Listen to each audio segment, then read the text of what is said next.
Hey guys, welcome back to Builder Beamer. I hope you enjoyed that last little time-lapse video I showed of me taking the engine out of the race car yesterday morning. It was about 2.5 hours work. It's not too bad if you've got the right kit. As I've said before, the lift is a godsend. Engine crane, a bit of yanking, and out she comes.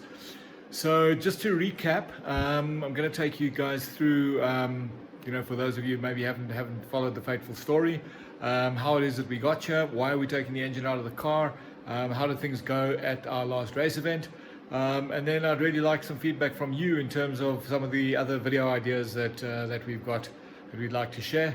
So yeah, let's swing the camera around and have a little look.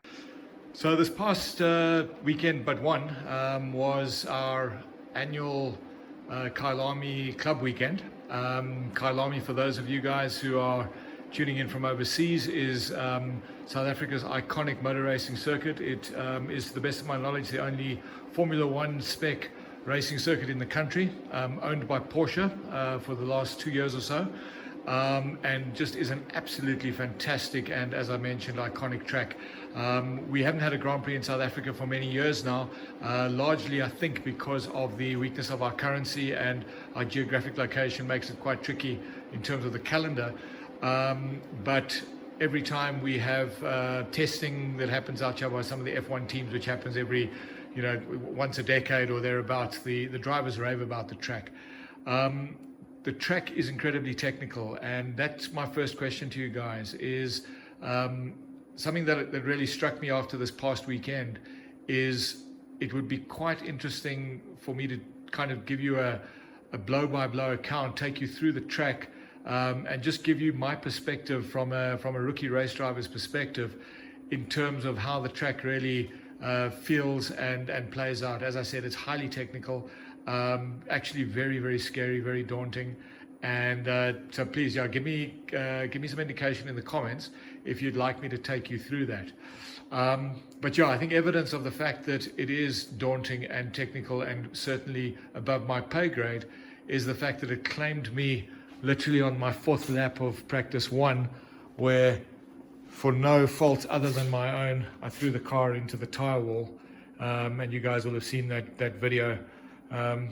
Everybody seemed surprised they didn't hear me swearing. It was probably because they heard me whimpering. Luckily, no injuries other than my ego, which was severely bruised. But so it took quite a big whack down the left side of the car. It doesn't appear to be anything structural. We do get a little bit of a shimmy coming through on the wheel on right-hand turns, so we need to get to the bottom of that.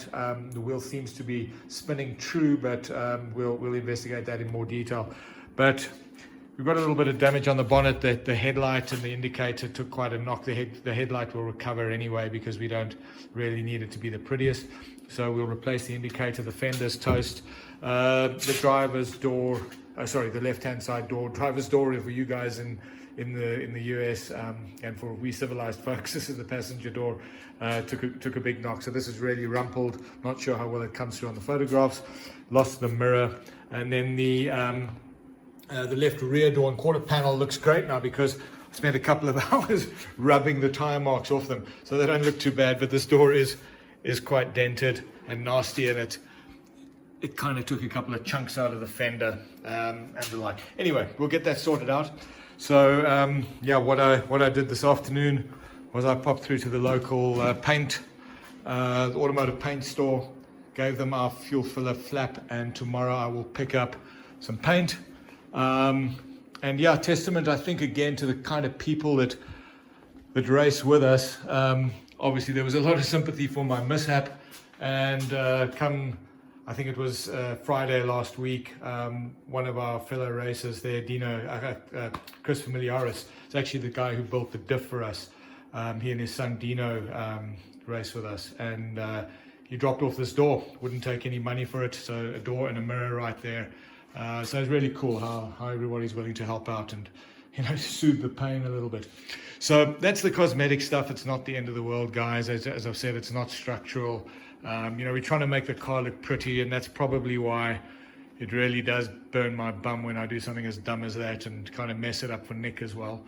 But it is what it is, and I guess if you want to play this game and think that you're never going to have some kind of mishap, whether it's your own dumbass fault like it was in this case, or whether you just have a racing incident, or whether something lets go on the car.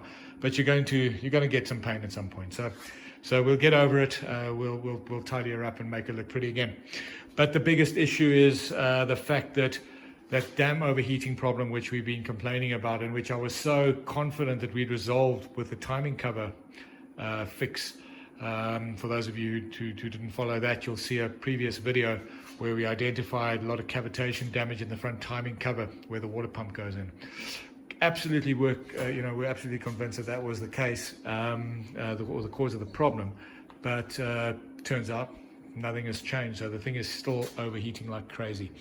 So yesterday, ripped the engine out together with the gearbox. Incidentally, we wanted to get the gearbox out because we had also installed a new race shifter, and then found we had to remove it and go back to the good old sloppy, short, lightweight OEM shifter, because the detents in this box were so bad. We were fishing around, we couldn't find where the gears were. So the box had to come out anyway. I've ordered and have received all the detent pins, so we'll be working through the box as well, which is great.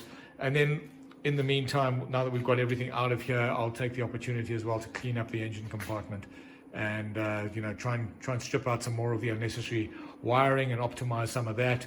All of the sound deadening here in the transmission tunnel can go, and it's really grubby, so we'll clean it up and make it pretty. So that's that side of things. But what we've resolved to do now is, we've tried everything on the outside of the engine, and we performed another detailed compression test, leak down test, cooling system pressure test. We cannot identify the usual suspect of a blown head gasket. We had slightly excessive leak down in cylinder 5, which is the cylinder, if I recall correctly, that ate the diesel pin, so I wouldn't be surprised if there's a great big score in the cylinder. But for the rest, they were absolutely acceptable, and so we could not get any leakage between cylinders. We couldn't get any leakage back through the cooling system. So it's crazy. It's a tragedy to pull this motor apart, but we're going to do it because we need to get to the bottom of this. So that's going to take the form of a next bunch of videos. Is firstly tearing down the motor, taking you through some of the considerations, what we're going to try and achieve to make sure that we get a really reliable lump back together. And yeah, let's see what we find when we tear it all down and get to the nuts and bolts of it. So we will take the opportunity to do a complete refresh. We're going to do rings, piston.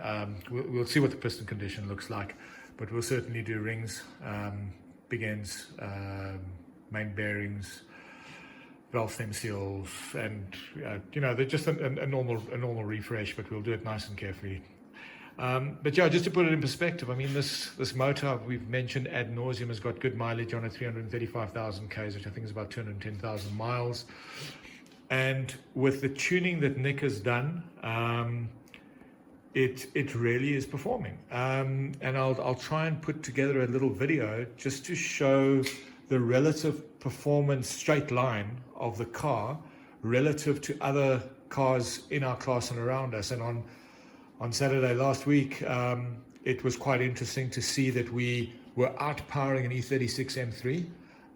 Now it may be gearing, it may be that engine was tired or out of tune, but there was a significant difference in pace between our car and the yellow E36 M3. And there's the club station wagon, which I think is definitely carrying more weight than we are. But they've just put in, it was a 325, they put in the 3-litre motor. They had some issues with power. They've done a lot of tuning, a new exhaust system, power mods, management. They're really happy with the power now, but they don't hold a candle to us in a straight line. So this car, this motor certainly is strong.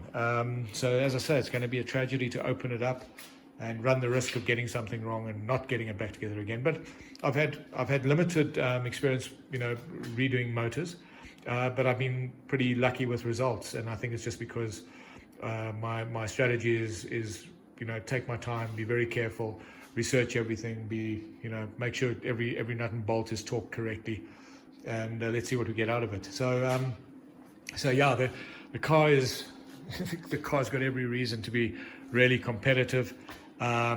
And what became apparent this weekend is the thing which really needs development is the driver. And I speak for myself here. It was very interesting looking at videos of myself and then videos of Nick, and he is driving a bunch better than I am. I think I probably did have a little bit of reservation after my early off, and was probably taking a bit more care than I should have. But he was substantially quicker, both on the clock. But you can see his lines were better. The pace that he had was great. But yeah, it's a tragedy to watch a car like this just pulling away from other guys or reeling them in, and then having to literally back off and coast, drive around at 4.5, 5,000 RPM for a whole lap, just getting passed by guys, just to get the temperatures down. And I'll point out on some of the videos, just you can see the temperature gauge. Remember, that gauge doesn't move initially, so we're watching it on the dash, on the digital dash. We're actually watching temps, and the gauge only starts to move at 119 degrees, I think it is, which is already way too hot. And as it touches the red, it's hitting about 124 degrees C, which is crazy hot. I mean, at that temperature, we must be losing power as well. Never mind the kind of risk of blowing the gasket out or whatever, and yet it holds together. So yeah, it's a mystery. We'll get to the bottom of it. But yeah, give me some feedback, guys. You want me to talk you through that track? Happy to do so. And yeah, stay tuned for the teardown. So next steps is tear off all of these ancillaries, get it down to the basic engine, and then I'm going to pull the top off. I'm going to loosen all the head bolts and re-torque them, and I'm going to talk to you guys about torquing. No pun intended, but there's a lot of misinformation about torque and torque to yield bolts and head studs and all manner of things. You've all heard, no doubt, about ARP head stud conversions, and I just want to talk through some of that stuff. But yeah, it is important. What we don't know yet is how soft this block is, and whether these studs are all going to hold torque. So the last thing we want to do is spruce up the engine, put a new head on, or put the head on a new gasket, torque it down, and have the studs pulled. So let's see how that goes. So thanks, guys, and yeah, remember to like and subscribe, please. We're quite enjoying the growing number of subscribers. So yeah, if you would, that'll be cool, and we'll start bringing you more content. And let us know if you've got any other ideas of things you'd like to see.